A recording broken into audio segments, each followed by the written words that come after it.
The fluorescent lights hummed softly in the basement corridors of Harrison Manufacturing as CEO Robert Harrison made his way through the lower levels of his own company. At 38, with sharp features and an impeccably tailored charcoal suit, Robert had built this business from the ground up over the past 15 years. Tonight, however, he was not here as the commanding executive his employees knew. He was conducting an unannounced late-night inspection, something he did periodically to understand what really happened in his company when management was not watching. It was nearly midnight on a Thursday, and the manufacturing floors above were quiet. Only the skeleton crew of night shift workers and maintenance staff remained in the building. Robert had entered through a side entrance, using his master key card, and was making his rounds through different departments when he noticed something unusual. A faint light was visible beneath the door of supply closet B7, a storage room that should have been locked and empty at this hour. Robert approached quietly, his expensive leather shoes making barely a whisper against the polished concrete floor. As he drew closer, he could hear the soft sound of someone breathing. Robert hesitated for a moment. His first instinct as a CEO was to assume someone was either stealing supplies or conducting some inappropriate activity on company property. He prepared himself to confront whatever situation he might find behind that door. What he discovered, however, was something that would fundamentally change his understanding of his own company and the people who worked for it. When Robert carefully opened the door, he found a young woman in a custodial uniform sitting on the floor against the wall, her eyes closed in exhaustion. She appeared to be in her late 20s, with blonde hair pulled back in a practical ponytail and wearing the standard light blue shirt and dark pants of the janitorial staff.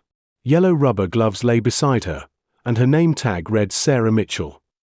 Sarah was not sleeping in the traditional sense.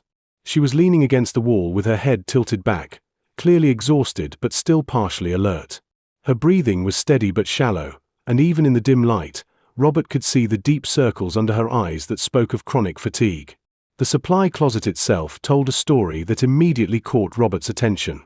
While it contained the expected cleaning supplies and equipment, there were also personal items carefully arranged in one corner. A small pillow, a thin blanket, a thermos, and what appeared to be textbooks stacked neatly beside a small battery-powered reading light. Robert stood in the doorway for a long moment, taking in the scene.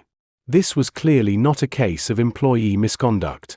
This was someone who was living in his building, and the organized, respectful way she had arranged her few belongings suggested this was not a temporary situation. "Excuse me," Robert said gently, not wanting to startle her. Sarah's eyes flew open immediately, and she scrambled to her feet with the quick reflexes of someone accustomed to being alert even while resting. "I am so sorry, sir," she said, her voice filled with panic as she took in Robert's expensive suit and authoritative presence. "I know I am not supposed to be here. I was just taking a short break. I can explain." Robert held up a hand to calm her. "Please, do not worry. You are not in trouble. I am just trying to understand the situation. My name is Robert." Sarah looked confused by his relatively gentle tone, but she remained obviously nervous. "I am Sarah Mitchell. I work the night custodial shift. I know this looks bad, but I promise I was not sleeping on company time. I finished all my assigned areas early, and I just needed a few minutes to rest before starting the deep cleaning tasks." Robert studied her more carefully. Despite her exhaustion, Sarah carried herself with dignity. Her uniform was clean and well maintained, and even in her obvious distress, she spoke clearly and professionally. "Sarah, I need to ask you something directly, and I want you to tell me the truth. Are you living here in the building?" Sarah's face went pale, and for a moment, Robert thought she might deny it. Then her shoulders sagged slightly, and she nodded. "Yes, sir. But only temporarily. And I have never interfered with my work responsibilities. I complete all my duties every night, and I keep my personal belongings confined to this one small area. I have not taken anything that does not belong to me." "How long has this been going on?" Robert asked, his voice carefully neutral. 3 weeks, Sarah replied quietly. "I know it is against company policy, and I know I could be fired for it. But I did not have any other choice, and I was hoping to save enough money to get back into proper housing soon." Robert felt something shift in his chest. Here was a dedicated employee who was working hard every night while secretly homeless, and her primary concern was still about maintaining her work performance and following company rules as much as possible. "Can you tell me what happened? What led to this situation?" Sarah hesitated, clearly weighing whether honesty would help or hurt her cause. Finally, she took a deep breath and began to speak. "I was studying to become a nurse while working here at night. The schedule worked well because I could attend classes during the day and work here in the evenings to pay for school. But 3 weeks ago, my roommate moved out suddenly and left me responsible for the full rent on our apartment. I could not afford it on my salary alone." She gestured to the textbooks beside her makeshift sleeping area. "I am in my final semester of nursing school. I only have 2 months left before I graduate and can get a better paying job as a registered nurse. But I could not afford to keep the apartment and pay for my final semester's tuition and fees. I had to choose between dropping out of school or finding another place to live." Robert looked at the textbooks more closely. Advanced pharmacology, critical care nursing, medical ethics. These were not casual reading materials. This was someone who was genuinely committed to a challenging educational program.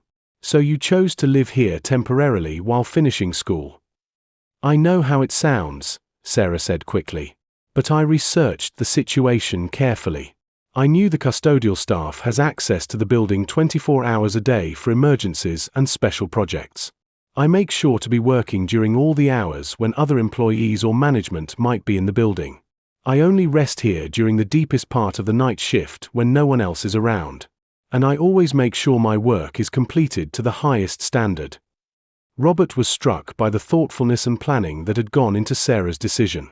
This was not impulsive or reckless behavior. This was someone making careful calculations about how to survive a temporary crisis while maintaining her responsibilities and working toward a better future. "What about food? Hygiene? Basic necessities?" "There is a 24-hour gym 3 blocks away where I have a membership," Sarah explained. "I shower there before my shift starts each evening. For food, I mostly eat simple things that do not require cooking. I use the microwave in the employee break room during my official break times. I know it is not ideal, but it is only temporary." Robert found himself impressed by Sarah's resourcefulness and determination. She had found solutions to practical problems while maintaining her work ethic and continuing her education. This was exactly the kind of problem-solving ability and dedication that he valued in employees, but she was applying it to survive circumstances that no one should have to face. "Sarah, can I ask you about your work performance? How do you feel you have been handling your duties while dealing with this situation?" Sarah straightened up, and for the first time since he had found her, she looked confident. "I take pride in my work, sir. I know that janitorial work is not glamorous, but this company has given me steady employment that has allowed me to put myself through nursing school. I complete every task on my checklist every night, and I often do additional deep cleaning tasks when I have extra time." "And your supervisors? What do they say about your performance?" "Mrs. Rodriguez, the night shift supervisor, gave me an excellent evaluation last month. She said I was one of the most reliable and thorough custodial workers she had supervised in her 10 years with the company." Robert nodded slowly. Everything Sarah was telling him aligned with what he was observing. Even in this desperate situation, she was maintaining professional standards and taking responsibility for her circumstances rather than making excuses. "Sarah, I want you to know that you are not in trouble, and you are not going to be fired. But I do want to help you find a better solution to this situation. Would you be willing to discuss some options with me?" Sarah looked confused and suspicious. "I do not understand. Who are you exactly? You are not wearing a company uniform, and I do not recognize you from the management team." Robert realized he had reached a moment of decision. He could continue his anonymity, or he could trust Sarah with the truth. Given her honesty with him, he felt she deserved the same in return. "Sarah, my name is Robert Harrison. I own this company." Sarah's eyes widened, and she took a step backward. "You are the CEO? Mr. Harrison?" "I am. And I want you to know that discovering your situation has taught me something important about my own company. You represent exactly the kind of employee we should be supporting and investing in. Someone who is dedicated, hardworking, and committed to bettering herself through education. 1. Sarah still looked stunned. I do not understand. Are you going to fire me? Absolutely not. I am going to help you. First, we are going to find you proper housing immediately. The company has a relationship with several apartment complexes in the area, and we can arrange temporary housing while you finish your nursing program. Sir, I appreciate the offer, but I cannot afford more than what I am paying now, which is nothing. Robert smiled. Sarah, consider it an investment in a valuable employee. When you graduate and become a registered nurse, I would like to offer you a position in our on-site medical clinic. We have been looking for qualified nursing staff, and your dedication and problem-solving abilities make you exactly the kind of person we want on our team. Sarah sat down heavily on a supply crate, looking overwhelmed. I do not know what to say. This is not at all what I expected when you found me here. Sometimes the most important discoveries happen when we are not looking for them, Robert said. You have shown me that there might be other employees facing similar challenges, people who are working hard but struggling with circumstances beyond their control. That is something I need to address as a leader. Over the next hour, Robert and Sarah worked out the details of a plan that would allow her to finish her education while maintaining her dignity and independence. The company would provide temporary housing assistance, and Sarah would transition to a part-time custodial role that would better accommodate her final semester class schedule. 6 weeks later, Sarah graduated from nursing school with honors and accepted a position as the head nurse in Harrison Manufacturing's employee health clinic. But more importantly, her situation had inspired Robert to create a comprehensive employee assistance program that provided support for workers facing temporary hardships while pursuing education or dealing with emergencies. The supply closet was converted into a quiet study room for employees taking classes, complete with comfortable seating, good lighting, and educational resources. A small plaque by the door read, "Sometimes the greatest potential is found in the most unexpected places." Robert never forgot the lesson Sarah taught him that night, that true leadership means looking beyond the obvious to understand the real circumstances of the people who make a company successful.